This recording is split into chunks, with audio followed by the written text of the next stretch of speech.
You don't look like the kind of woman who belongs in a place like this, especially alone. Officer Wade Brenner blocked the exit, badge flashing like a threat. Relax, he smirked. Just making sure you're not trouble. His partner laughed, fingers grazing Renee Lawson's arm. ID, now! Or we do this the hard way. Renee didn't move, didn't blink. The bar fell quiet. He leaned in, smug. Rules exist for someone like you. Renee didn't rise. Hands rested flat on the bar. Stillness, trained, deliberate, settled over her shoulders as laughter thinned, and glasses stopped clinking. Neither officer noticed the discipline in her posture, or the fact they were cornering the one person in the room who could end their careers. Before continuing, comment where in the world you are watching from, and make sure to subscribe, because tomorrow's story is one you can't miss. The neon beer signs cast a dim glow across Harbor Tap's wooden bar top. Renee Lawson hunched slightly in her gray hoodie, letting the fabric shield her face as she claimed the corner stool. After 14 hours reviewing misconduct files, she needed this moment of invisibility. Tessa Ward approached with a practiced smile, wiping her hands on a bar towel. "What can I get you?" "Just a draft beer, please." Renee kept her voice low, matching the muted conversations around her. The bartender nodded and returned with a cold glass. Renee wrapped her fingers around it, watching condensation bead on the surface. The usual Friday crowd filled most tables, couples on dates, friends unwinding after work, regulars who knew each other's stories. Normal people living normal lives.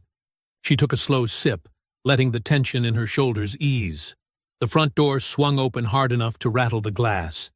Two uniformed officers burst in, their laughter drowning out the classic rock playing overhead. Officer Wade Brenner led the way, his badge catching the light as he scanned the room like he owned it. Officer Cole Fitch followed, mimicking Brenner's swagger. Renee kept her eyes on her glass, but she felt their attention lock onto her immediately. Her spine stiffened as their boots scraped closer across the wooden floor. "Well, what do we have here?" Brenner's voice carried deliberately across the bar. "Someone looking awful, lost and lonely." Fitch snickered. "Yeah, this ain't exactly your usual neighborhood spot, is it?" The surrounding conversations dimmed. Renee took another careful sip, keeping her movements measured. "Just having a quiet drink, officers." "Quiet drink?" Brenner leaned against the bar, too close to her space. "All by yourself? That's kind of suspicious, don't you think, Fitch?" "Real suspicious," Fitch agreed, positioning himself on her other side. "This establishment has standards, you know. Got to make sure everyone belongs." Behind the bar, Tessa glanced between them uncertainly, then grabbed a cloth and moved to wipe down the far end. Other patrons suddenly found their phones fascinating. "I'm not looking for any trouble," Renee said evenly. "Just finishing my beer and heading home." Brenner's laugh had an ugly edge. "Trouble? Who said anything about trouble? We're just being friendly, doing our job, making sure everyone's safe." He dragged out the word safe like a threat. "Where are you coming from, anyway?" Fitch pressed. "Don't think I've seen you around here before." "Work," Renee answered simply. She could feel her pulse in her throat, but kept her face neutral. "Oh, yeah? Where's that?" Brenner shifted closer, alcohol heavy on his breath. "Because this is our beat, and we know all the regulars. Don't we, Fitch?" "Sure do." Fitch's smirk widened. "Every single one." Renee took another slow sip. "I appreciate your dedication to the neighborhood, officers, but I'd prefer to drink in peace." "Peace?" Brenner's tone sharpened. "You trying to tell us how to do our jobs? Because it sounds like you might be getting a little disorderly." The threat hung in the air. A few patrons gathered their things, leaving cash on their tables as they slipped toward the door. "Nothing disorderly here," Renee said quietly. "Just a person having a drink after work." "See, that's the thing," Fitch drawled. "You keep saying work, but won't say where. Makes a person wonder what you're hiding." Brenner nodded. "Might need to see some ID, make sure everything checks out." "I have ID," Renee said. "But I'd like to know the specific reason you're asking." "The reason?"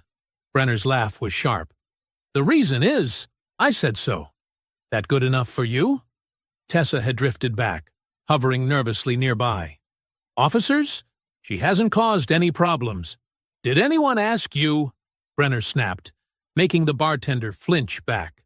Renee felt her jaw tighten, but kept her voice steady. There's no need for that tone. No need for what tone? Fitch stepped closer. Seems like you've got a real attitude problem. Maybe we should step outside, Brenner suggested, his hand resting meaningfully on his belt. Have a proper conversation about respect. The remaining patrons were openly staring now, but no one moved to help. Renee recognized the familiar weight of isolation settling over her shoulders. She'd seen it countless times in complaint files, the moments before power was abused, when witnesses chose safety over intervention. Brenner grabbed an empty stool, dragging it across the floor with a screech. He planted it directly beside Renee, blocking her path to the door. The message was clear. She wasn't going anywhere until they decided she could. So, he said, settling onto the stool with exaggerated patience, let's start over. Who are you, and what exactly brings you to our neighborhood tonight? Brenner's cologne filled the space between them, sharp and invasive. He leaned forward, resting one elbow on the bar, while his other hand drummed against his utility belt. His smile stretched wide, all teeth and no warmth. Come on now, he said, voice dripping with false concern. We're just trying to keep everyone safe. That's what good cops do, right? Fitch moved closer on Renee's other side, his uniform sleeve brushing against her arm. When she instinctively pulled away, his smirk deepened. Awful jumpy, aren't you? I'd appreciate some personal space. Officers? Renee kept her tone measured, professional. The same voice she used in countless volatile situations. There's no need to crowd me. A few seats down, a middle-aged couple exchanged uncomfortable glances before gathering their things. The woman caught Renee's eye for a moment, then quickly looked away as they hurried toward the door. Touchy, touchy, Brenner chuckled, shifting even closer. That's not very friendly. We're just doing our job, making conversation. Unless you've got something to hide? No one's hiding anything, Renee said. I'm simply having a drink and would like some space. Fitch's hand landed on the bar next to her glass. You know what would clear this all up real quick? Some ID? Just to be safe. Standard procedure when someone seems out of place. The implied meaning hung heavy in the air. Renee felt familiar heat rise in her chest, but kept her expression neutral. I haven't broken any laws or given you probable cause. There's no requirement for me to show identification. Behind the bar, Tessa wrung her hands around a dish towel. She opened her mouth, then closed it, eyes darting between the officers and the management reserves the right to refuse service sign above the liquor bottles. See? That right there? Brenner's smile faded slightly. That's the kind of attitude that causes problems. We're trying to be reasonable here, but you're making it difficult. Nothing difficult about it, Renee replied. I'm exercising my rights peacefully. Rights? Fitch scoffed. People like you always think you know all about rights. Always trying to talk your way out of basic cooperation. People like me? Renee turned slightly, meeting his gaze directly. What exactly do you mean by that, Officer Fitch? He faltered for a moment before recovering his sneer. You know exactly what I mean. The types who come in here causing trouble thinking they're above the law. Nobody's above the law, Brenner added, his tone hardening. And right now, you're starting to look like someone who might be disturbing the peace. The remaining patrons at nearby tables stared intently at their phones or drinks, carefully avoiding the scene unfolding before them. The music overhead seemed to fade against the tension filling the room. I haven't disturbed anything, Renee said quietly. I'm sitting here, speaking calmly and requesting reasonable space. Oh, we'll decide what's reasonable, Brenner replied, his knee pressed against her stool. And right now, your attitude is making me concerned about officer safety. Tessa finally stepped forward, her voice wavering slightly. Officers, really? She hasn't done anything. Did anyone ask for your input? Brenner snapped without looking away from Renee. Maybe you should focus on your job instead of interfering with police business. The bartender retreated, face flushing. A muscle twitched in Renee's jaw, but she maintained her composure. There's no need to speak to her that way, Renee said. She's just doing her job, same as you claim to be doing. Claim to be doing? Fitch's voice rose. You questioning our professionalism now? I'm questioning your behavior, Renee replied evenly. And your justification for harassing a patron who's done nothing wrong. Harassing? Brenner laughed, but his eyes went cold. Nobody's harassing anyone. But if you keep making a scene, we might have to take this conversation somewhere more private. For everyone's safety, of course. Is that a threat, Officer Brenner? That's a professional courtesy, he said, smile gone entirely now. One you're choosing not to appreciate. Some people just can't help making things harder than they need to be. Some people just can't help thinking rules don't apply to them, Fitch added. Always got to push back. Always got to resist simple requests. Renee sat perfectly still, watching their reflections in the mirror behind the bar, watching how they positioned themselves to block her exit, watching the calculated escalation she'd seen in countless complaint reports. I'm not resisting anything, she said. I'm asserting my rights calmly and clearly. Rights this, rights that, Brenner muttered, getting real tired of this attitude. Fitch straightened up, touching the radio on his shoulder. His voice took on a bored, routine tone as he keyed the mic. Dispatch, stand by, might have an issue. The radio static cut through the bar's nervous silence. A few remaining patrons shifted in their seats, sensing the growing tension. Tessa busied herself wiping already clean glasses, her movements jerky and uncertain. Renee drew a steady breath, choosing her next words carefully. Years of training and experience had taught her the delicate balance required in moments like these. Officers, I need to inform you that I'm law enforcement.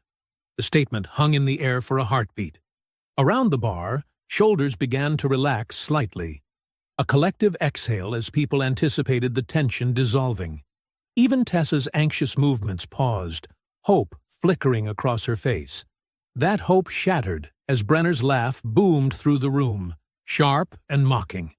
Fitch joined in, their combined amusement echoing off the walls like a taunt. Oh, that's rich. Brenner wiped at his eyes, theatrically overplaying his reaction. Did you hear that, Fitch? She says she's law enforcement. Yeah, I heard it. Fitch's grin turned predatory. You know that's a serious crime, right? Impersonating a police officer? Renee maintained her composed demeanor, though she noted how they'd positioned themselves, Brenner still blocking her left side, Fitch hovering too close on her right. I'm stating a fact. I'm a law enforcement officer, and I'm requesting a supervisor. Are you serious right now? Brenner's expression shifted, amusement giving way to something darker. You really want to keep pushing this story? It's not a story, Renee said. I'm off duty, which is why my credentials are secured in my vehicle. Convenient, Fitch muttered, taking a step behind her stool. His presence loomed over her shoulder, close enough that she could feel the heat radiating from his uniform. The move effectively boxed her in against the bar, leaving no clean exit route. Brenner raised his voice slightly, projecting to the room while maintaining eye contact with Renee. Ma'am, you're being uncooperative with a routine investigation. We've asked for simple identification, which you've refused. Now, you're making false claims about being law enforcement. The trap was familiar. Renee had seen it constructed countless times in complaint reports. The careful language, the public performance, the slow building of a narrative that would justify whatever came next. If she pushed back now, she'd be labeled aggressive and combative. If she stayed quiet, her silence would be taken as admission of guilt. I've been nothing but cooperative, Renee said evenly. I've answered your questions calmly and clearly stated my position. Your position? Fitch scoffed behind her. Your position is making false statements to police officers. That's a criminal offense. A woman at a nearby table gathered her purse, quickly dropping cash on the table before hurrying toward the exit. Her departure seemed to trigger others, And soon several more patrons were making their way to the door, leaving half-finished drinks behind. "Look at that," Brenner said, gesturing at the departing customers. "Now you're disturbing business, making people uncomfortable, creating a hostile environment." "The only hostility here is coming from you," Renee replied, keeping her voice steady despite the growing pressure of the situation. "That sounds like an accusation against officers performing their duties," Fitch said. His belt buckle clinked against the back of her stool as he leaned closer. "You really want to add that to your problems?" Tessa stepped forward again, wringing her hands. "Officers, please!" "Stay out of this," Brenner snapped, "unless you want to be charged with interfering with police business." The bartender backed away, face pale. Renee felt her jaw tighten at the threat, but she forced her expression to remain neutral. "There's no need for threats," she said. "We can resolve this professionally." "Professional?" Brenner's laugh was harsh now, stripped of its earlier artificial humor. "Nothing professional about lying to officers and refusing to comply with lawful commands. Making up stories about being a cop," Fitch added, his breath hot against her ear. "That's going to cost you." The radio at Brenner's shoulder crackled again, and he keyed the mic without taking his eyes off Renee. "Dispatch. We're going to need another unit at Harbor Tap. Got a subject being uncooperative, claiming to be law enforcement." The dispatcher's response was lost under the scraping of Brenner's boots as he took a half-step closer, using his height to loom over Renee. His smile had transformed completely now, becoming something hard and mean that never reached his eyes. "Last chance to come clean," he said, voice low and threatening. "Tell us who you really are, and maybe we can work something out." "I've already told you who I am," Renee replied. "Wrong answer." Brenner's hand dropped to his belt as he jerked his head toward the door. "Outside. Now." The heavy door of Harbor Tap closed behind them with a dull thud. The cold night air hit Renee's face, sharp and sobering. Music from the bar filtered out onto the street, muffled now. A stark contrast to the tense scene unfolding beneath the yellow glow of the streetlight. Brenner's hand gripped Renee's upper arm, steering her toward their patrol car with practiced authority. Each step felt choreographed, deliberate, a performance he'd given many times before. Fitch trailed close behind, his footsteps echoing on the concrete, playing his part as the ever-vigilant backup. "Spread your legs, hands on the hood," Brenner commanded, loud enough for the small crowd beginning to gather. He positioned her directly under the streetlight, making sure she was clearly visible to anyone passing by. Renee kept her voice level, despite the growing knot of anger in her chest. "I'm requesting a supervisor again. I'm Captain Renee Lawson, 3rd Precinct." Brenner answered by clicking on his flashlight, shining it directly into her eyes. The harsh beam made her squint, but she refused to look away. "Yeah, and I'm the police commissioner," he sneered, projecting his voice like he was performing for the growing audience. "Now, hands on the hood before we add resisting to your charges." The metal of the patrol car felt ice-cold under Renee's palms. She could see her breath forming clouds in the beam of Brenner's flashlight as he continued his theatrical narration. "Subject claims to be law enforcement but can't produce credentials," he announced to no one in particular. "Displaying suspicious behavior, refusing to comply with simple commands." A young man stepped forward from the gathering crowd, phone raised to record. Fitch moved with surprising speed, knocking the device from his hands. It clattered across the sidewalk. "Back up! Anyone interfering with police business will be arrested," Fitch barked, squaring his shoulders. "That includes filming." "That's not accurate," Renee said clearly, knowing others were still recording from a safer distance. "Citizens have the right to film police interactions in public spaces." Brenner's response was to begin an unnecessarily aggressive pat-down. His hands were rough, invasive, lingering too long in places they shouldn't. "Oh, now you're a legal expert too?" He laughed, making sure his voice carried. "First a captain, now a lawyer. What's next?"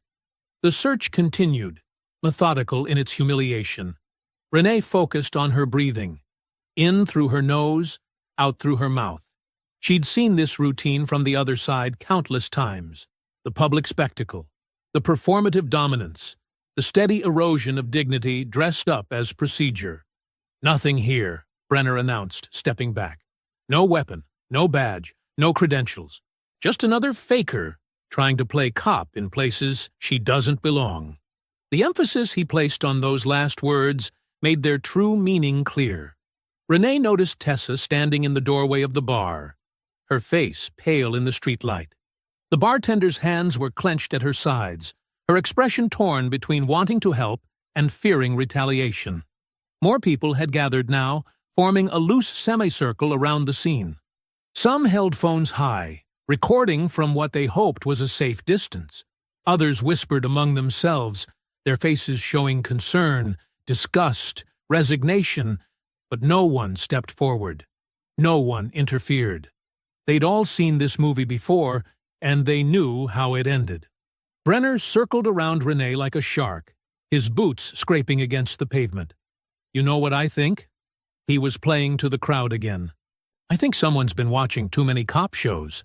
Thought she could come in here, throw around some fancy titles, maybe get special treatment. The only people seeking special treatment here are you and Officer Fitch," Renee replied, her voice carrying clearly through the night air. She kept her hands visible on the hood, her posture relaxed despite the tension thrumming through her body. "Still running that mouth," Fitch chimed in, moving closer, "still making accusations against officers performing their duties." A car slowed as it passed, the driver craning their neck to watch. The crowd had grown larger, spilling off the sidewalk into the street. The air felt charged, like the moment before a storm breaks. "Last chance," Brenner said, leaning in close enough that only Renee could hear. "Drop the act, show some respect, and maybe we don't take this downtown." "I've shown nothing but respect," Renee answered, matching his quiet tone. "While you've violated multiple departmental procedures and civil rights in front of witnesses." The muscle in Brenner's jaw twitched. He straightened up, hand dropping to his handcuffs. "All right, that's it. You're—" The sudden wail of approaching sirens cut through the night, growing louder by the second. Red and blue lights began to strobe against the buildings, reflecting off windows and parked cars. Brenner's smile returned, sharp and satisfied, like this had been the plan all along. Multiple units were approaching fast, far more backup than a simple bar disturbance would normally warrant. Renee could hear the distinctive sound of several engines, the synchronized sirens suggesting a coordinated response. The crowd shifted uneasily as the first patrol car rounded the corner, lights flashing.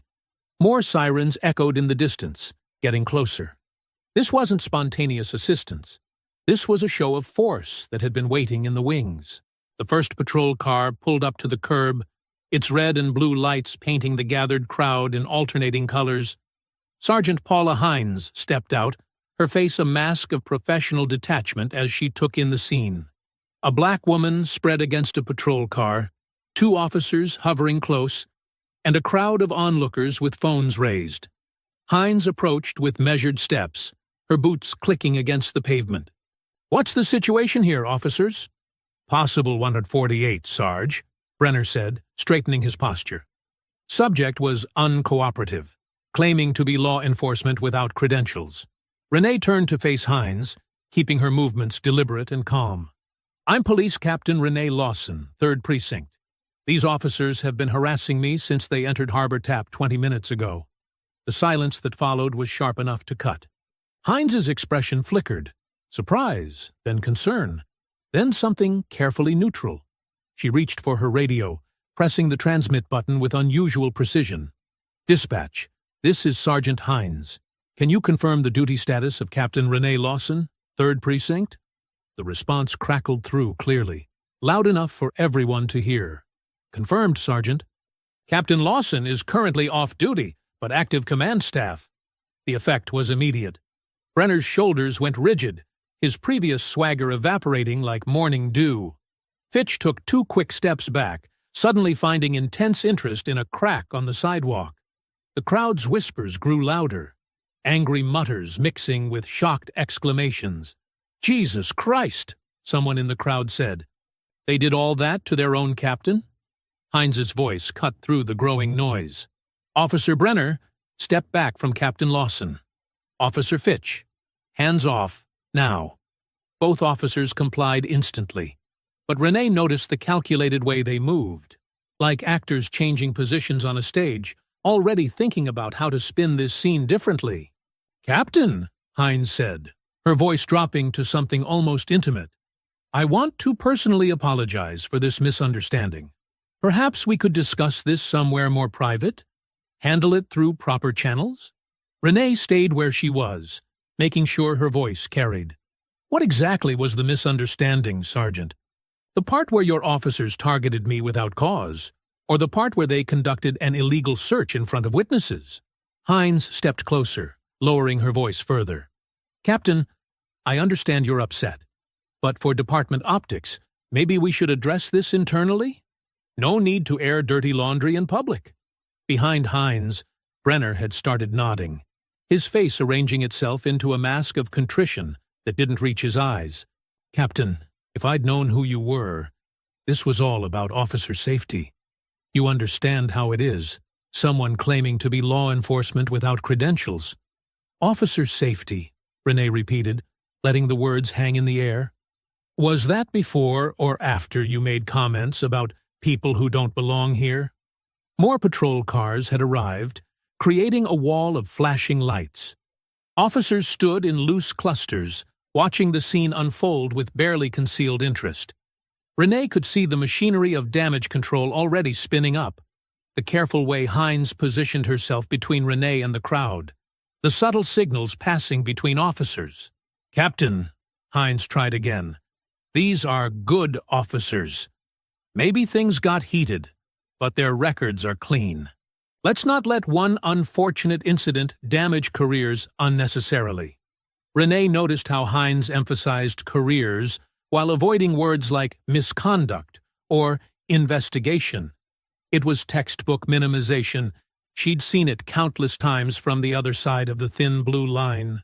Their records are clean, Renee said, or their records were cleaned. A muscle twitched in Heinz's jaw. That's a serious implication, Captain. So is assaulting a superior officer, Renee countered. So is violating civil rights under color of authority. Fitch had edged toward their patrol car, looking like he wanted to disappear inside it. But Brenner was different. As the conversation continued, his posture had begun to relax. His eyes darted between Heinz and Renee, calculating, reading the subtext. I'll need your badge numbers, Renee said. Both of you. Of course, Heinz jumped in before either officer could respond. We'll get you all the necessary information, through proper channels. The emphasis on proper channels was clear. Internal affairs, closed-door meetings, carefully worded reports that would disappear into filing cabinets. The same system that had kept Brenner's record spotless, despite what Renee suspected were numerous similar incidents. Speaking of Brenner, he'd stopped trying to look contrite. A familiar smirk was creeping back onto his face as he watched Heinz run interference. He knew the dance. How many times had he seen supervisors smooth things over, make problems disappear? We should clear the scene, Heinz announced, loud enough for the lingering crowd to hear. No need to block traffic any longer. Brenner turned away, that damned smirk still playing at the corners of his mouth. He knew he wouldn't be wearing handcuffs tonight. Knew the system was already circling the wagons, preparing to protect its own. Even from someone like Renee, who should have had the authority to demand immediate accountability. Renee watched him walk away, noticed the spring returning to his step. She saw Fitch fall in beside him, their heads already together, probably planning how they'd write this up. Around them, other officers began returning to their vehicles, the lights clicking off one by one. The crowd was dispersing too, some still filming, others shaking their heads in disgust. But Renee remained still, absorbing every detail of this moment. She watched Brenner's confident stride, saw how quickly he'd gone from apologetic to arrogant once he realized the system would shield him. Renee sat in her parked car outside her apartment complex, the engine off, but her hands still gripping the steering wheel. The night wasn't cold, but she couldn't stop shaking. Every detail from Harbor Tap played on repeat in her mind like a horror movie. She couldn't pause. Brenner's smirk, Fitch's wandering hands during the search, Heinz's careful words about proper channels, the way the crowd watched, helpless or unwilling to intervene. The bartender's frightened face in the doorway. "Record memo," Renee said, activating her phone. Her voice came out steady despite her trembling hands. Friday, September 15th, approximately 2300 hours. Location: Harbor Tap, 1242, Marina Drive. She took a deep breath and began documenting everything while it was fresh. Officers Wade Brenner and Cole Fitch entered at approximately 22:45 hours. Initial contact made through unsolicited comments about my presence alone at the bar. Officer Brenner's first statement was, for 30 minutes, she detailed every word, every touch, every threat. She described how Brenner positioned himself to block her exit, how Fitch's hands lingered during the search, how they'd knocked phones from witnesses' hands. She noted the exact time Sergeant Hines arrived and her subsequent attempts to minimize the incident. Multiple witnesses present, she continued. Bartender Tessa Ward. Couple at corner table, middle-aged white male and female. Group of 3 near pool table, 2 black males, 1 white female. Patron with phone who attempted to record, Asian male, early 20s. Inside her apartment, Renee went straight to her laptop. The department's internal complaint portal glowed blue in the darkness of her living room. Her fingers moved across the keyboard with mechanical precision, translating her verbal notes into official language. She checked her watch. 11:47 p.m. Still time to file before midnight. She typed Daniel Rusk's email address into the CC field. The Internal Affairs investigator needed to see this immediately, before reports could be sanitized or evidence could disappear. She listed every name, every witness, every detail that could be verified. As she wrote, her phone buzzed with incoming texts. Colleagues checking in, their concern wrapped in warnings. Heard what happened. You okay? Might want to let this cool down. Those guys have friends in high places. Just saying. Why make waves? You're on track for deputy chief. Renee ignored them all. By morning, the whispers had started. She heard them in the hallways, saw them in sideways glances. Captain Lawson lost it over nothing. She was drunk. They were just doing their jobs. Always playing the race card. Her inbox pinged with new messages. First, the official incident reports from Brenner and Fitch, copied to her as the complainant. Their version read like fiction. Subject appeared intoxicated and became combative when asked for identification. Made unsubstantiated claims of being law enforcement. Refused lawful commands. Officers maintained professional demeanor throughout interaction. Renee's jaw tightened as she read their lies. She immediately submitted a request for body cam footage, knowing it would show a very different story. The response came within hours. Footage under technical review. Estimated processing time, 30 to 60 days. Of course, she'd expected nothing less. A knock at her office door made her look up. Lieutenant Marcus Hayes, a longtime colleague, stepped in and closed the door behind him. "Renee," he said, his voice low, "this is getting political. Chief's office is watching. Maybe we could handle this informally? They assaulted me, Marcus, in public, on camera. I know, but..." He shifted uncomfortably. "These things have a way of reflecting badly on everyone. Department doesn't need the attention right now." "The department needs exactly this attention," Renee said. "How many others have they done this to? How many times has Hines covered for them?" Marcus sighed. "Just think about the bigger picture." "I am thinking about the bigger picture. That's why I'm not letting this go." After he left, Renee opened a new document. The Civilian Review Board complaint form was longer, more detailed. It would create an external record that couldn't be buried in departmental bureaucracy. She filled it out methodically, attaching her initial complaint, the conflicting incident reports, and the body cam delay notice. Her phone buzzed again. Another text. Heard Brenner's uncle is tight with the police union president. Watch yourself. Renee added that to her growing documentation. Every threat, every warning, every attempt at intimidation became another piece of evidence. She noted times, dates, names, building a paper trail that couldn't be ignored or explained away. The Civilian Review Board submission form glowed on her screen, cursor blinking on the Submit button. Renee knew what would happen next. The retaliation would start subtle. Schedule changes, equipment problems, backup arriving just a little slower on her calls. Then it would escalate. She looked at the Submit button for a long moment. Then she clicked it. The fluorescent lights in the Internal Affairs conference room cast harsh shadows across the polished table.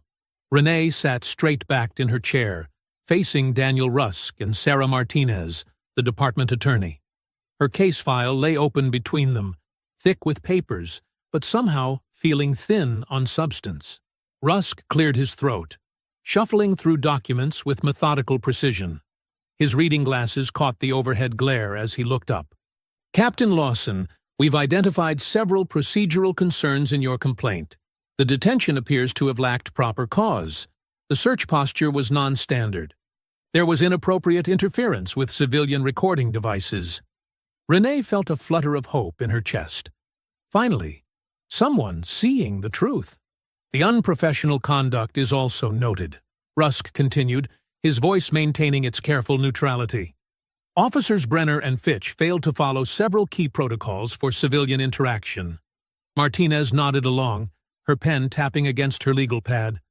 These are serious procedural violations. They're criminal violations, Renee corrected, keeping her voice level. Assault under color of authority. Civil rights violations. Witness intimidation. Rusk's expression shifted slightly, almost imperceptible. But Renee caught it. That slight tightening around the eyes that meant bad news was coming. Given the sensitivity of the situation, he said, we believe a measured approach would be most appropriate. Officer coaching, additional training, counseling sessions to address underlying behavioral issues. Coaching? Renee interrupted. The word tasted bitter. They publicly humiliated and assaulted a superior officer.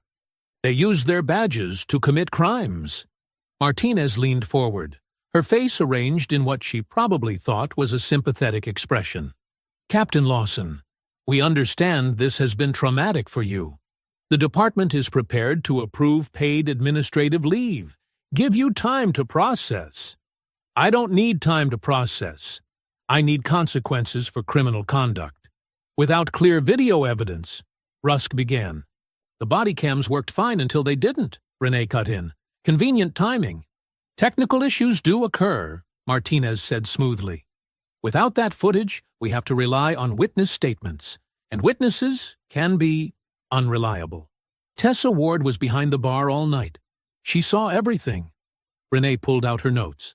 The Asian man whose phone they knocked down, he was wearing a blue jacket, around 25 years old. There were at least 15 other patrons in direct line of sight. Rusk made a show of writing this down, but his pen barely moved. We'll certainly follow up with any cooperative witnesses. You mean you'll intimidate them until they stop cooperating? Renee said. Martinez's smile tightened. That's quite an accusation, Captain. It's quite a cover-up, Counselor.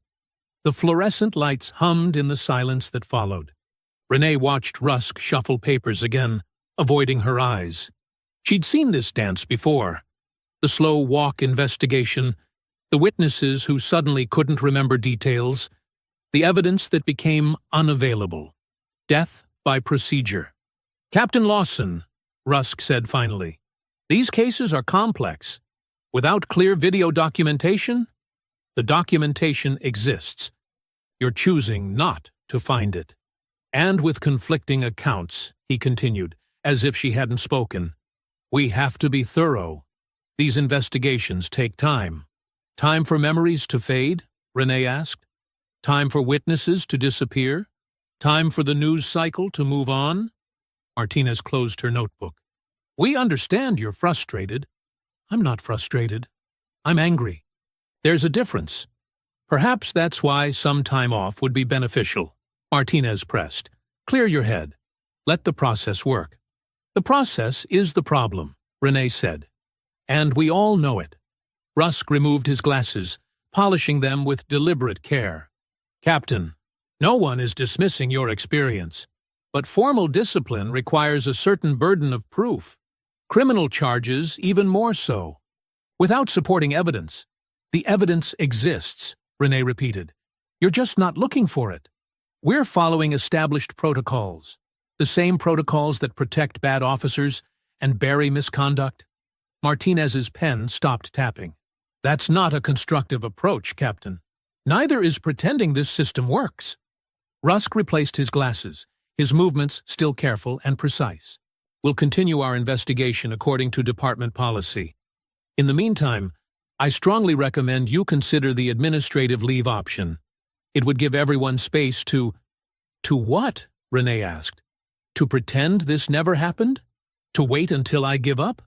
To handle this professionally, Martinez finished firmly. Renee stood, gathering her papers. Nothing about this has been professional. Not the assault, not the cover-up, and not this meeting. Captain, Rusk started. You'll have my formal response to any findings through appropriate channels, Renee said, moving toward the door. And my lawyer's response, if necessary. She left them sitting under those harsh fluorescent lights, their faces caught between concern and calculation. The hallway felt cooler, clearer. Her phone buzzed as she reached her office. A new email notification. The message was brief, bureaucratic.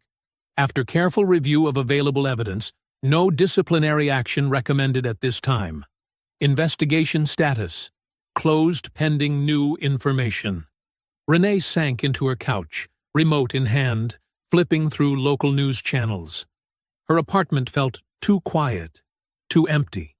The weekend's events played on loop in her mind. The hands on her body, the sneering faces, the system's quick pivot to protect its own. She hadn't slept much. Channel 4's evening news flickered across her screen. The anchor's serious expression caught her attention as familiar footage appeared. Harbor Tap's exterior, police lights strobing against brick walls. A reported disturbance at a local bar this weekend led to what police sources describe as a misunderstanding involving an unidentified woman, the anchor read smoothly. According to witnesses, officers responded professionally to escalating behavior. Renee's jaw clenched. The segment cut to a blurred figure, voice distorted. She was argumentative from the start, refusing basic commands.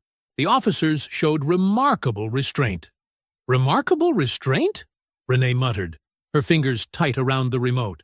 She recognized the language, carefully chosen words that painted her as the aggressor while praising police patience. It was narrative control in real time, and it was working. The segment ended quickly, sliding into weather updates as if nothing significant had happened. As if she hadn't been publicly humiliated and assaulted by officers sworn to protect and serve. Her phone buzzed. Unknown number. Renee almost ignored it, but something made her check the message. This is Tessa Ward from Harbor Tap. A regular named Marty Keene has video from inside the bar. He got it before they started stopping people from filming. Said I should tell you. Renee sat up straight, heart suddenly pounding. She typed back, "Where is he now?" "Still here. Says he'll wait if you want to come." Renee was moving before she finished reading, grabbing her keys and jacket. The drive to Harbor Tap took 11 minutes. She counted every one, gripping the wheel too tight, mind racing with possibilities. Video evidence would change everything. No wonder Internal Affairs rushed to close the case. The bar's neon signs cast red-blue shadows across the empty parking lot.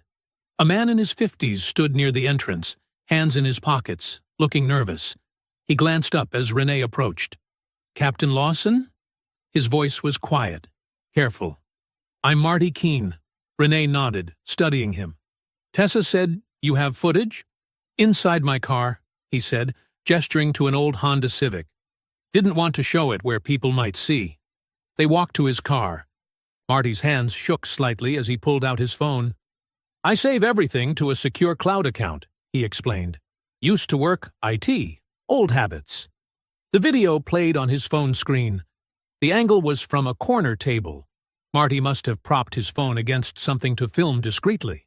The quality was surprisingly clear. There she was at the bar. Brenner and Fitch entering. The initial approach that wasn't really an approach, it was a hunt. The audio picked up their voices perfectly. Looking kinda lost there, sweetheart. Brenner's tone dripped with false concern. Maybe she's waiting for someone to show her where she belongs? Fitch's laugh carried clearly. Renee watched herself maintain composure as they crowded closer. The camera caught Brenner blocking her exit path, Fitch's unwanted touches, the escalating threats wrapped in policy language. Just doing our job, making sure everyone's safe. But the audio caught their real tone. Casual cruelty backed by absolute certainty. They were untouchable. The footage showed the moment they forced her outside.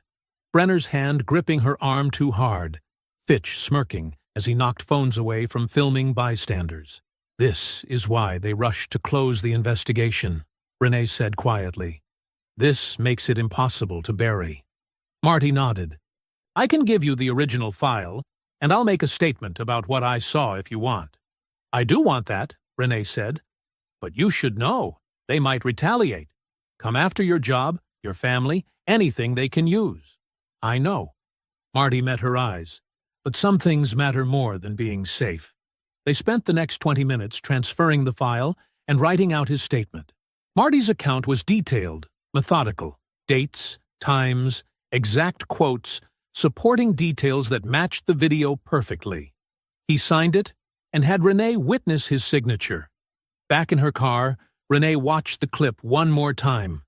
The sound of Brenner's laugh filled her speakers, that entitled dismissive sound that said he owned the space and everyone in it. She'd heard that laugh too many times from too many officers. Her phone felt heavy in her hand as she pulled up her contacts. This evidence changed the game, but only if she used it right. One wrong move, and it would disappear into the same system that buried everything else. The contact list glowed in the dark car. Renee's finger hovered over a name as she considered her next move. Renee's kitchen filled with pale morning light as she sat at her table, surrounded by paper and purpose. Her coffee had gone cold, forgotten in the intensity of her focus. Her laptop screen glowed with open tabs. Department policies, civil rights statutes, city council procedures. She'd been here since 4 a.m., turning evidence into ammunition. The timeline sprawled across her left side, detailed in precise handwriting. Every interaction, every threat, every moment when procedure became punishment. Witness names filled a separate column. Tessa Ward, Marty Keene, the bystander whose phone was knocked away. She'd noted which patrol units responded, which dispatchers were on duty, which supervisors made decisions. Her phone showed the internal affairs emails, their quick dismissal preserved as proof of institutional protection. Next to it sat a thumb drive containing Marty's video, backed up in 3 different places. She wouldn't let this evidence disappear. Renee picked up her phone and dialed a number she'd researched extensively. 3 rings, then a crisp voice answered, Simone Avery's office. This is Police Captain Renee Lawson. I need to speak with Attorney Avery about a civil rights violation. It's time-sensitive. A pause, then, hold, please. Moments later, a different voice, direct, focused. Captain Lawson, this is Simone Avery. What's the situation? Renee outlined the harbor tap incident in careful detail. The harassment, the public humiliation, the department's rush to bury it. She described the video evidence and witness statements, the pattern of behavior suggesting this wasn't isolated. Can you come in this morning? Simone asked. Bring everything you have. I'll be there in an hour. While gathering her documents, Renee logged into the department system. She submitted a formal records request for Brenner and Fitch's body cam assignments, equipment checkout logs, and maintenance records. When they claimed technical failure, and they would, She'd have the paper trail. Simone's office occupied a modest building downtown, its lobby decorated with framed newspaper articles about successful accountability cases. The attorney herself stood when Renee entered. Tall, professionally dressed, with eyes that missed nothing. "Show me what you have," Simone said, gesturing to her conference room. Renee laid out her evidence methodically. Simone took notes, asked precise questions, and studied the video twice. Her expression grew harder with each viewing. "They're counting on internal channels to contain this," Simone said finally. "We need parallel pressure points, multiple angles they can't control behind closed doors." She sketched a quick diagram. Administrative complaint here, civil action here, and most importantly, a city oversight trigger that forces public documentation. "They'll retaliate," Renee said quietly. "They'll try to destroy my career." "They'll try," Simone agreed, "but quiet action guarantees burial. Public action at least gives us leverage." They spent the next hour drafting a federal complaint outline. Simone's language was precise, transforming raw events into legal framework. Fourth Amendment violations, color of law abuse, pattern and practice implications. She detailed how Brenner and Fitch's actions reflected deeper institutional problems. "I'm sending preservation letters today," Simone said, typing rapidly. "We demand they retain everything: body camera footage, dash cams, radio traffic, dispatch logs, text messages between officers, internal emails discussing the incident. Create a legal obligation before anything mysteriously disappears." Renee nodded, then pulled up the City Council website. "Next meeting is Thursday night. Public comment requires advance registration." "Perfect timing," Simone said. "Once you testify, the evidence enters public record. They can't make it vanish without committing new violations." Renee began filling out the testimony request form. Her hands felt steady despite the weight of what she was starting. She typed her name, rank, and reason for speaking. "To address documented civil rights violations by uniformed officers and subsequent departmental cover-up attempts."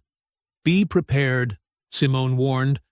"They'll attack your credibility, claim you're disgruntled, paint you as unstable or uncooperative.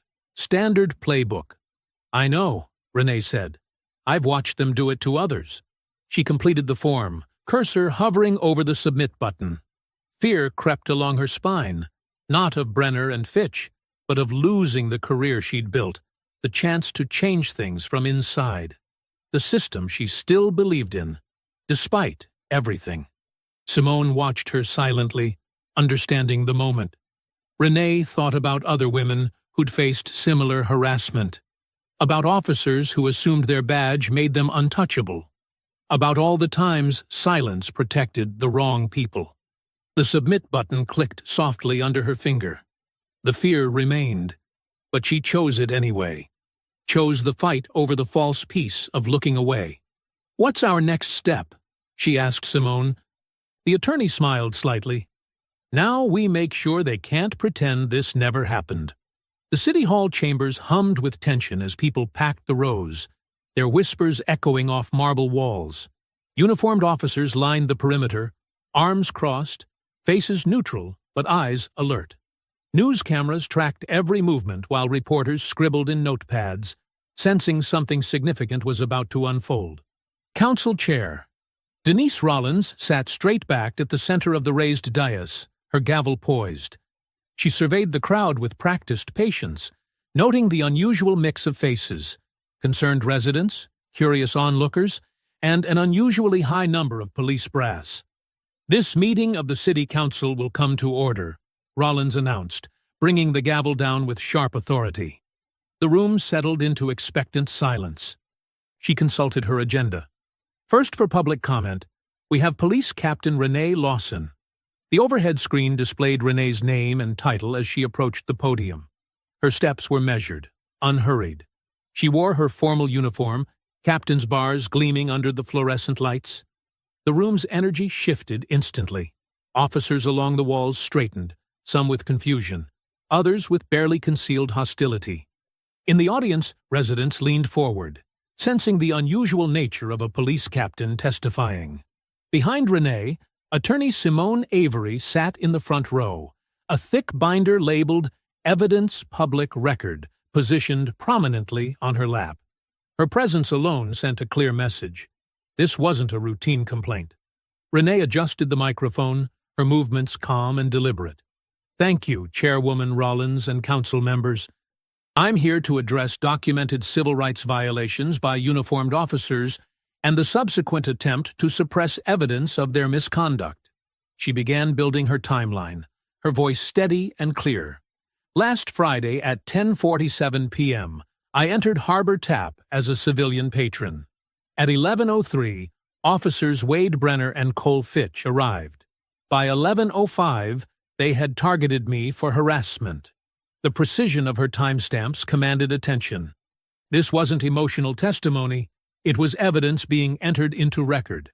At 11:12, Officer Brenner physically blocked my movement while Officer Fitch made unauthorized physical contact. At 11:15, they threatened arrest for impersonating an officer when I identified myself as law enforcement. At 11:17, they forced me outside for a public search, without probable cause. Renee gestured to Simone, who approached with documents. "I'm submitting multiple pieces of evidence. Security footage from Harbor Tap, captured by patron Marty Keene. A sworn statement from bartender Tessa Ward, my initial complaint, and Internal Affairs email dismissing the incident without investigation." Council members accepted the materials, papers rustling as they reviewed them. Rollins nodded to a technician, and the video began playing on the chamber's screens. The footage was damning in its clarity. Brenner's intimidating posture as he crowded Renee's space, Fitch's smirking touch on her arm, their mocking laughter when she identified herself, the aggressive escort toward the door. The audio captured their tone perfectly. The casual cruelty, the confidence of men certain they'd face no consequences. "People like you always think you can talk your way out," Brenner's voice sneered through the speakers. Several council members stopped taking notes, their expressions darkening as they watched. Cameras swung between the video and Renee's face, capturing her composed determination. In the back, reporters typed frantically on phones, live updating their stories. The room grew tenser with each passing moment of footage. Some officers shifted uncomfortably, while others glared at Renee with naked hostility. But she kept her focus on the council, knowing this moment would either force change or prove how deeply the protection ran. When the video ended, Renee turned to face the dais directly. "If this can happen to me, a police captain with 20 years of service, it happens to everyone." These officers felt comfortable enough to harass, threaten, and publicly humiliate someone they saw as vulnerable. When that person turned out to have rank, the department's response wasn't to address the misconduct, but to hide it. She placed her hands flat on the podium. "I submitted this evidence through proper channels. I followed procedure. The system responded by suggesting I take leave while the officers remained on duty. That's not accountability. That's institutional protection of abuse." The silence in the chamber grew heavier. Rollins studied the documents, her expression grave. Other council members whispered among themselves, gesturing at specific pages. City Attorney Calvin Dre stood from his seat near the dais, his face carefully neutral. He approached the microphone, adjusted his tie, and cleared his throat. "Given the evidence presented and the serious nature of these allegations, I am announcing that effective immediately, Officers Wade Brenner and Cole Fitch are placed on administrative leave pending criminal review." His voice carried clearly through the speakers. "This action will be entered into the public record." The announcement landed like a thunderclap. Cameras flashed, reporters rushed for the exits, racing to break the story. The officers along the walls stood frozen, their practiced neutrality cracking. But Renee kept her eyes forward, her expression unchanged. She knew this was only the first step, that the real fight would come when the system tried to wait out the publicity and return to business as usual. The gavel cracked again as Rollins called for order amid the growing commotion. The public record had been made. Now came the work of making it matter. Renee's apartment felt unusually quiet after the charged atmosphere of City Hall. She kicked off her dress shoes by the door, her feet grateful for relief after hours of standing. The formal uniform jacket came next, draped carefully over a kitchen chair. Her phone buzzed, Simone Avery's number lighting up the screen. Renee hit the speaker button and sank into a chair at her kitchen table. "You saw the news?" "Already trending," Simone confirmed, her voice crisp through the speaker. "Administrative leave is making headlines, but we both know that's just optics. They're hoping public attention will fade while they investigate." Renee rubbed her temples. "Standard playbook. Wait it out, then quietly reinstate. Which is exactly why we're not giving them time to bury this." Papers rustled on Simone's end. "I've drafted the civil notice of claim against the city. We need to file everything while the council meeting is still fresh. Hit them with procedure before they can circle the wagons." Renee pulled her laptop closer, opening a fresh document. "Walk me through it. What's first?" "Criminal complaint to the DA's intake unit," Simone said. "We focus on specific charges: assault under color of authority, unlawful detention, civil rights violations. Keep it dry and factual. Timestamps, actions, witnesses, no emotional language." Renee's fingers moved across the keyboard, transcribing each element with the same precision she'd used for countless police reports. She detailed Brenner's physical intimidation, Fitch's unwanted touching, the forced movement outside, the unlawful search, each action tied to specific criminal statutes. "Good," Simone continued.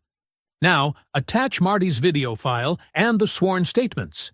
Make sure the metadata shows original timestamps. We want chain of custody rock solid."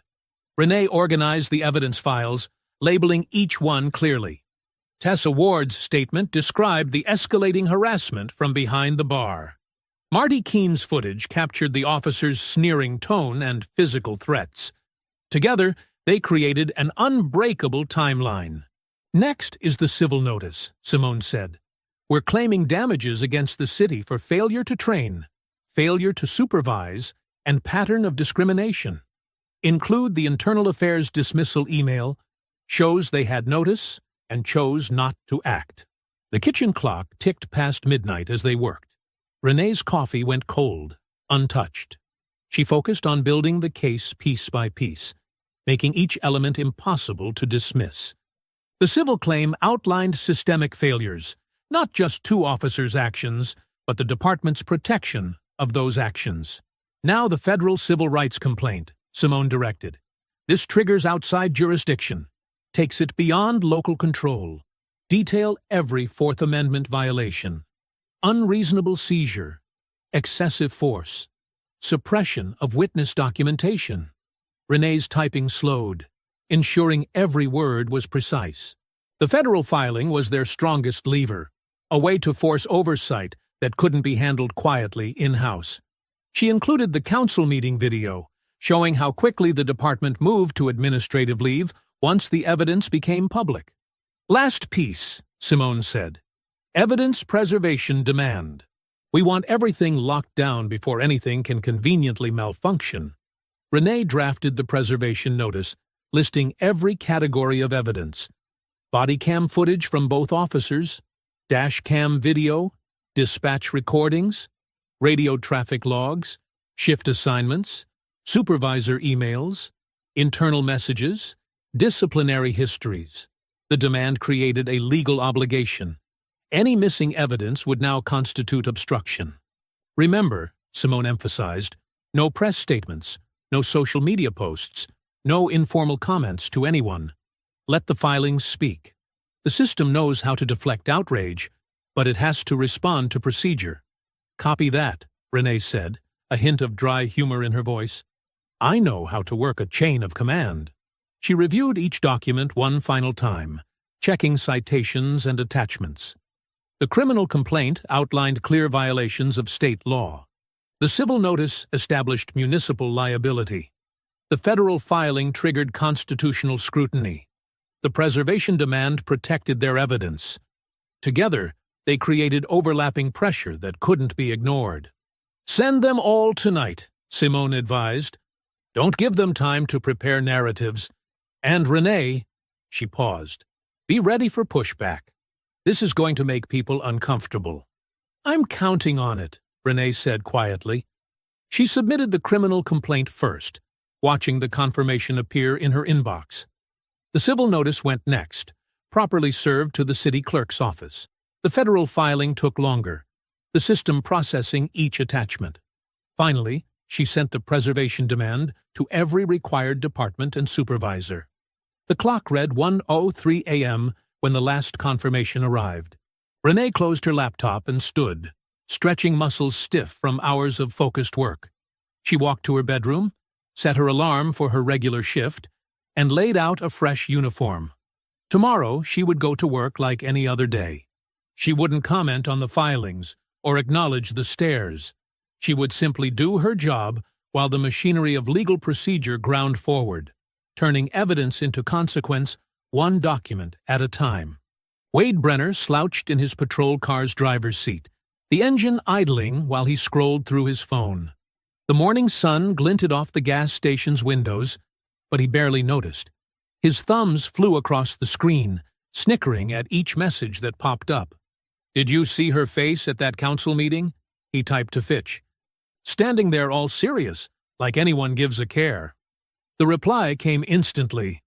LOL, acting like she's filing for the Supreme Court or something.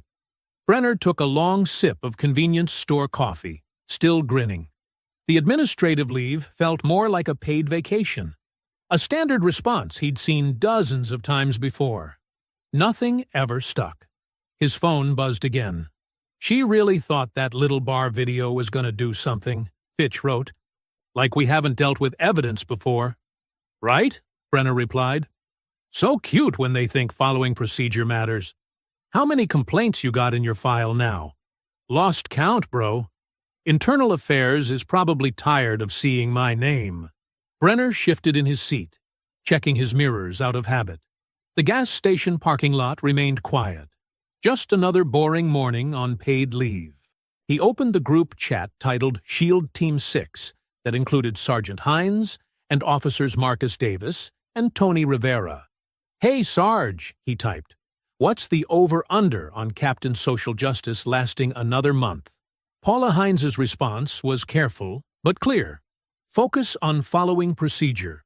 Document everything. But Davis jumped in. My money's on a transfer to records within 60 days. Rivera added a gif of someone filing papers into infinity. Brenner screenshot the exchange and sent it to Fitch privately. See? Even the brass knows how this ends. We should help it along, though, Fitch replied. Start some rumors about her stability.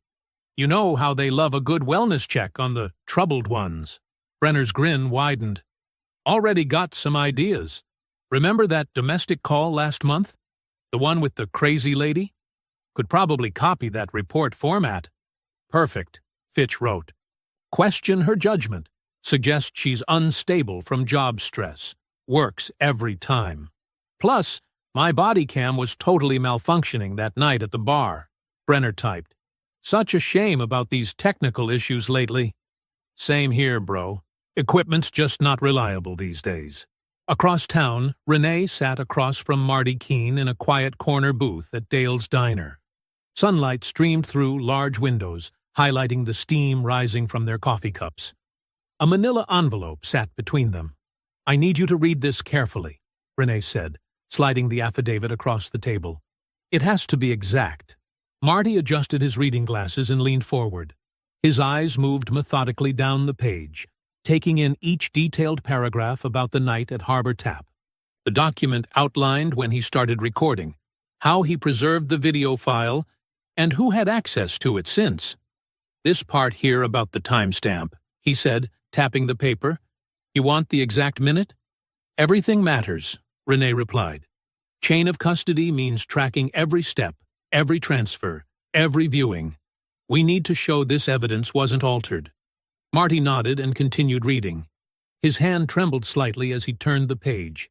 He'd never signed a legal document this important before, but his voice was steady when he spoke. It's all accurate, he said. Every detail matches what I remember. Renee passed him a pen.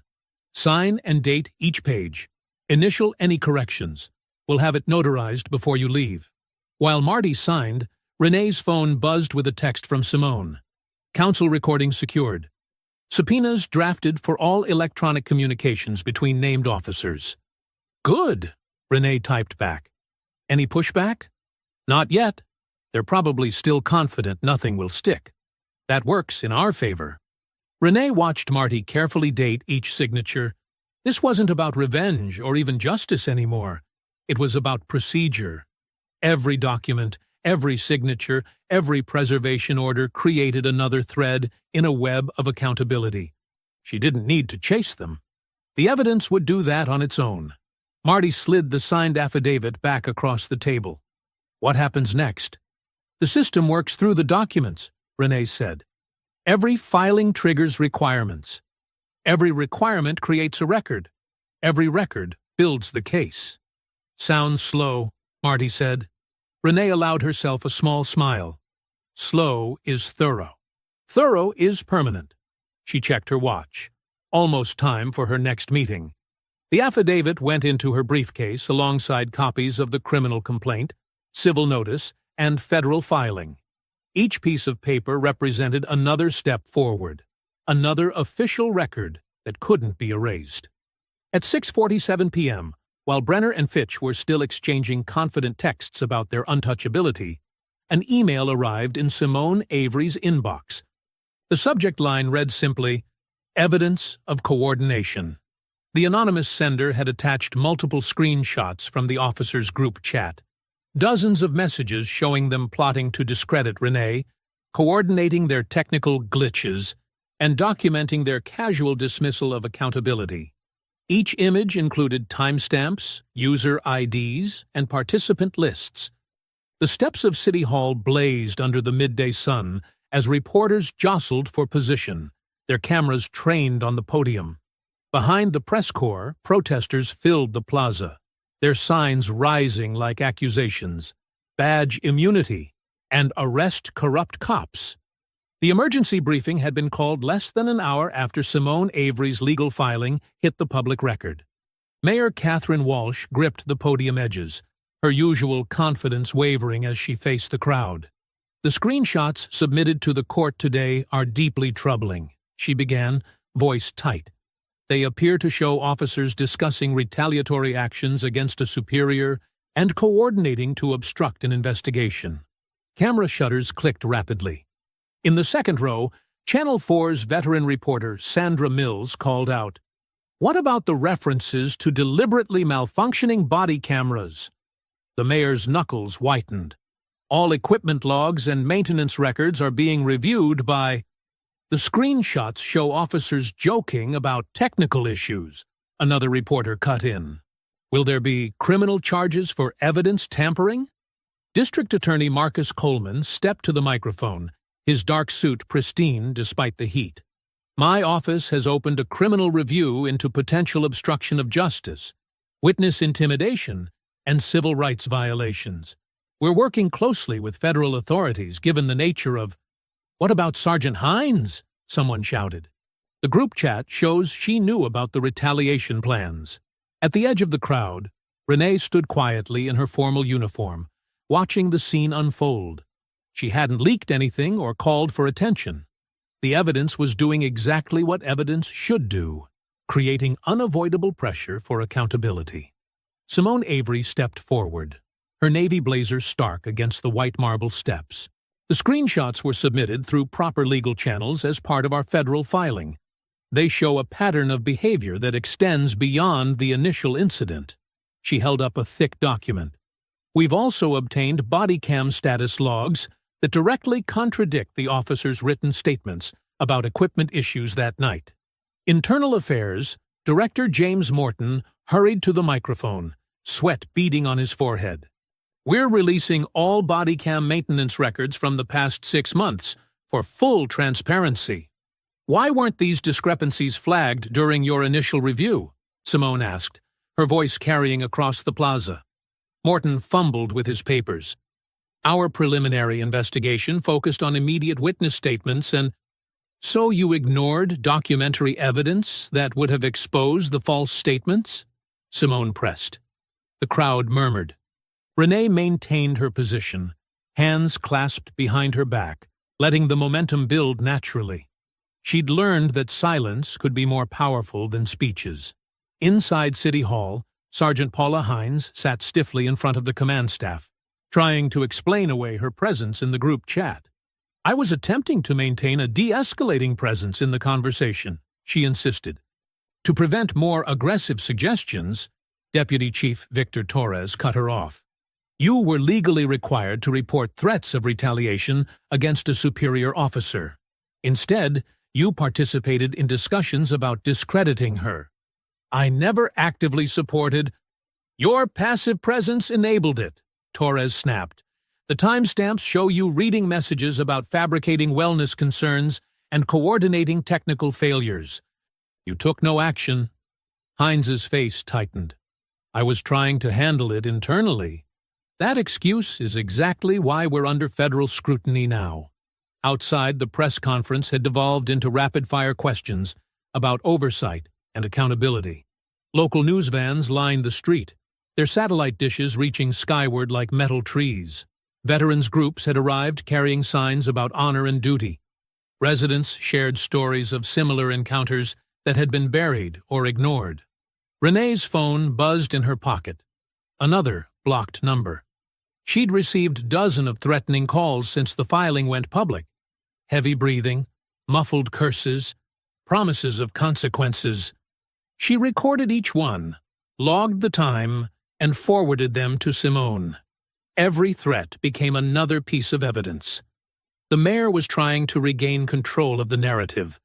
We take these allegations extremely seriously. Then why did it take public exposure to trigger action? Sandra Mills demanded. Captain Lawson filed multiple internal complaints that were dismissed. The investigation process requires. The screenshots show officers bragging about how complaints never stick, another reporter called out. Is that the process working? Simone stepped forward again, her voice cutting through the chaos. We've filed for emergency judicial oversight of all department records related to this case and similar incidents over the past 5 years. She held up another document. The court has just granted our request. As of this moment, destroying or altering any potential evidence is contempt of court, a criminal offense. The announcement hit like a thunderclap. No more missing footage. No more vanishing emails. No more rewritten reports. The system's favorite tools for burying misconduct were suddenly unavailable. Mayor Walsh's face paled as her phone buzzed. She glanced at the screen, then stepped back from the podium. The Department of Justice was calling. Renee remained motionless in her dress uniform, watching reactions ripple through the crowd. She didn't need to speak or point fingers. The evidence was doing that, creating consequences that couldn't be badged away or buried in bureaucracy. Thunder rolled overhead as storm clouds gathered. A few raindrops spattered the marble steps, but no one moved. The press kept shouting questions. The protesters kept raising their signs. And the truth kept working its way through the system, one documented fact at a time. By sunset, City Hall's lights cast long shadows across the plaza as clerks hurried to comply with the preservation order. Every email, text, body cam file, radio log, and internal memo was now legally protected. The machinery of accountability had engaged, powered by evidence instead of outrage.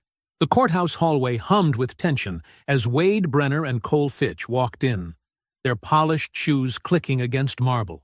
Their suits couldn't hide their discomfort, like children dressed up for punishment. No swagger now, no easy smirks, just stiff shoulders and darting eyes. Judge Miranda Chen presided over Courtroom 3A, her reputation for precise procedure evident in the careful stack of documents before her. The gallery packed tight with reporters, activists, and off-duty officers. Everyone leaned forward as she began. The court has reviewed extensive evidence submitted in support of probable cause, Judge Chen stated, her voice clear and measured. We'll examine each element systematically. The courtroom screen lit up with a still from the Harbor Tap video. Brenner's face tightened as he watched himself loom over Renee's seat. The timestamp glowed in the corner. 10:47 p.m. The footage demonstrates a clear pattern of escalation. The judge continued. Officer Brenner, you physically blocked exit paths, while Officer Fitch initiated unnecessary contact. Both actions constitute unlawful detention under color of authority. Brenner's attorney, James Morton, rose quickly. Your Honor, this was merely a routine interaction that suffered from miscommunication. Counsel, Judge Chen cut in. The timestamps tell a different story. At 10:52, your client explicitly threatened arrest for a fabricated charge. At 10:54, Officer Fitch radioed for backup, despite no legitimate law enforcement purpose. The video shows coordinated intimidation, not miscommunication. Morton deflated. Behind him, Fitch's complexion turned ashen as the footage continued playing. Every smirk, every threatening lean, every mockery now preserved in perfect clarity. District Attorney Marcus Coleman approached the podium. The people are charging both defendants with unlawful detention under color of authority, official misconduct, and evidence tampering related to subsequent false reporting and attempted concealment. He held up a thick folder. We've obtained dispatch logs showing the defendants requested backup before any legitimate cause existed. Their written statements claim equipment malfunctions that maintenance records directly contradict, and their own messages in the group chat. He paused, letting it sink in, demonstrate consciousness of guilt through planned obstruction. The evidence mounted methodically. Tessa Ward's sworn statement about witnessing the harassment. Marty Keene's affidavit authenticating the video. Internal Affairs emails showing delayed responses and buried complaints. The group chat screenshots revealing casual discussion of evidence tampering. Outside the courthouse, Mayor Catherine Walsh stood at a podium while City Council Chair Denise Rollins waited her turn. Camera crews jostled for position as Walsh announced the administrative actions.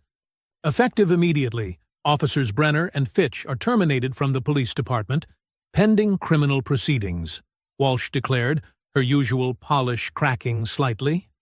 Additionally, Sergeant Paula Hines has been terminated for failure of supervision and documented participation in retaliatory actions. Rollins stepped forward, her voice steady. The Council has formally requested a Department of Justice pattern and practice investigation based on evidence suggesting these were not isolated incidents. We're implementing immediate reforms to body cam procedures, complaint tracking, and supervisory oversight. Back in the courtroom, Judge Chen reviewed the probable cause determination. The evidence demonstrates not only the initial misconduct, but coordinated efforts to obstruct investigation through false statements, manipulated evidence, and attempted witness intimidation. She looked directly at Brenner and Fitch. Your badges granted you authority with the understanding it would be used to protect, not intimidate. The evidence shows you violated that trust deliberately and repeatedly. Fitch seemed to shrink in his chair. Brenner's jaw worked silently as his carefully constructed world crumbled under the weight of documented facts. The court finds probable cause for all charges, Judge Chen declared. Defendants will be taken into custody for processing. Bail hearing set for Thursday. Court deputies approached with handcuffs. The gallery watched in tense silence as the officers who had so casually abused their power now faced its legitimate application. Renee sat perfectly still in the third row, her face carefully neutral. She'd seen too many cases collapse from premature celebration. Evidence had brought them here, and evidence would carry it through. Not emotion, not vengeance, not triumph. As deputies led him toward processing, Brenner turned. His eyes found Renee in the gallery, and something shifted in his expression. Maybe he finally understood. She hadn't orchestrated his downfall. His own certainty had done that. The unshakable belief that rules didn't apply to him, that power meant impunity, that truth could be buried under badges and bravado. The cuffs clicked shut. The deputies guided him forward. The courtroom doors swung closed with a heavy finality. In the gallery, reporters scribbled furiously while activists whispered, and off-duty officers sat in uncomfortable silence. The evidence remained on the screens. Timestamp after timestamp, document after document, truth that couldn't be intimidated or ignored. Outside, protesters cheered the termination announcements. News helicopters circled overhead. Social media exploded with clips from the hearing. But inside courtroom 3A, there was only the quiet rustle of papers as Judge Chen organized the case files. Each page another brick in the wall of accountability that had finally, irrevocably, trapped the untouchable. Harbor Tap glowed softly in the evening darkness, its neon sign casting familiar blue shadows across the parking lot. Renee Lawson stood outside for a moment, hands in her jacket pockets, watching patrons come and go through the frosted glass door. 3 weeks had transformed this place from a site of humiliation into something else, a marker of change. She pushed through the door, the warmth and murmur of conversation washing over her. No uniform tonight, just jeans and a sweater. No badge locked in the glove box. She didn't need either anymore. The corner stool waited like a quiet challenge. The same spot where Brenner had crowded her, where Fitch had touched her arm without permission, where their badges had been weapons instead of shields. Renee walked toward it deliberately, each step reclaiming ground. Heads turned as she passed, not with the fearful glances from that night, but with recognition, and something deeper. A middle-aged man nodded respectfully. 2 women at a high-top table whispered and smiled. The energy had shifted from tension to acknowledgement. Tessa Ward looked up from wiping glasses, her face brightening. She grabbed a glass without hesitation and drew a perfect draft beer, setting it in front of Renee's chosen seat. "Captain?" Tessa said warmly, then corrected herself. "Sorry, Commander now, right?" Renee settled onto the stool, allowing herself a small smile. "Just Renee is fine, especially here." "Well, just Renee," Tessa leaned in slightly, lowering her voice. "Thank you for not letting them bury it internally, for making it stick." The bartender's words carried the weight of someone who'd seen too many incidents disappear into the machinery of bureaucratic protection. Renee nodded, understanding the gratitude went beyond her specific case. The TV mounted above the bar played the evening news on mute. Closed captioning scrolled across footage of City Hall, where Mayor Walsh announced expanded federal oversight of the department. The camera panned to show Renee standing with other command staff as new misconduct protocols were outlined, mandatory body camera compliance, civilian review board expansion, and transparent complaint tracking. "Look at you," Tessa gestured to the screen, "making actual change happen." Renee took a slow sip of her beer, watching her on-screen self maintain professional composure, while the mayor detailed her promotion to commander of the new Integrity and Misconduct Unit. The position came with real authority, direct reporting lines, independent investigation powers, and protection from internal interference. Movement at the end of the bar caught her attention. A woman sat alone, perhaps in her 30s, nervously checking the door every few minutes. She had that hyper-aware energy Renee recognized, someone who'd learned to track exits and watch for threats. Their eyes met briefly. The woman's tension eased slightly, and she offered a small, understanding smile. It wasn't quite gratitude, but something closer to relief. Like seeing Renee claim this space made it feel safer for everyone.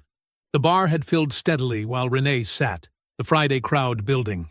Conversations flowed around her, normal and unremarkable. No one stared. No one questioned her presence. No one suggested she didn't belong. Marty Keene appeared beside her, settling his bulk onto the next stool. "Commander," he said quietly, respect evident in his tone. His video had helped break the case open, turning her word against theirs into documented fact. "Thank you again," Renee said, "for saving that footage."